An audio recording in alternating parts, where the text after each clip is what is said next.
So I'm next to the Chelsea chop bed in the Katie's Garden. We're in November and these plants have very definitely finished doing what they're going to do for the year. You can see here they're really not terribly exciting to look at all. So all of the plants that we put in the border are perennials. That means that they're plants that come back year after year. So although they look like they're dying, they're actually just dying back. So they need a good tidy up. We're going to do it now in November, mostly because we are very busy in the springtime. We don't have time to do it, but it's really down to personal preference. Whether you do this at the beginning of the winter or the end of it, it really doesn't make a lot of difference. One of the good reasons for leaving it over winter is a lot of these have got seed heads. If you take a look though, unfortunately we've had a lot of mucky weather and a lot of the seed heads are just rotting, so they're not very good. So we are going to chop all of that down. Now nearly all the perennials is very straightforward. It is just a hacking down. So I've got the aster here, the Michaelmas daisy, and you can see actually another reason for doing it now is a lot of it's got broken in the wind. So simple a case, getting back to where it's decent. Ooh. And you really can go in hard because none of this is going to come back, and if you look very closely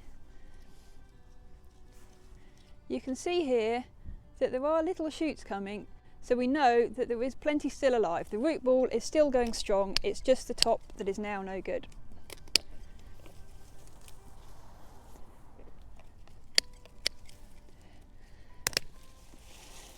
The next one we're going to do is the sedum. Again, they can look really lovely through the winter time because of this wet weather. Ours have gone pretty, again, icky looking, they're mouldering away. But again, if we look in here,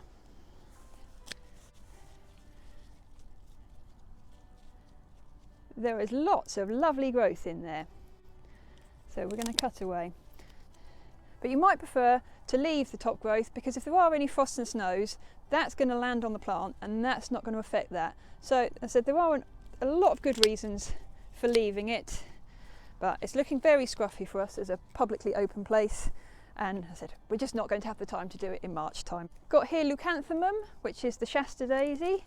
So it has very nice, as I said, proper daisy flowers on it. Again, you can see it has got a good heart to it, so again, we know it's nice and healthy, but all of this really is terribly brown.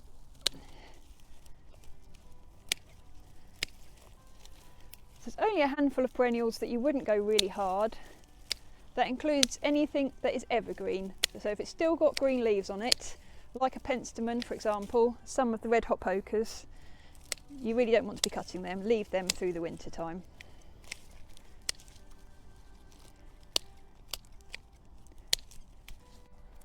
And then the last one I'm going to do is the Achillea, which is yarrow, and again you can see it's done a lot of shooting. If we had a longer season it would probably try and flower again, but it is too late for it. It's not going to do anything.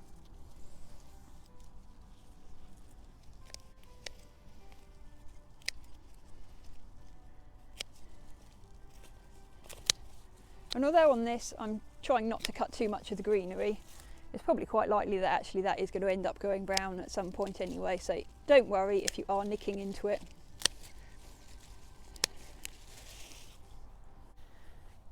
So I've only done a little bit of the border now, but we can already see it's looking an awful lot neater and tidier.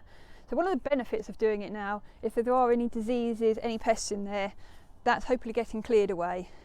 And also it gives us a chance to find out where all the weeds are, get them out before they cause any problems. And you can now, once you've cleared that, you can put a top dressing, a mulching on it, feed into the soil and stop any new weeds coming. Lovely.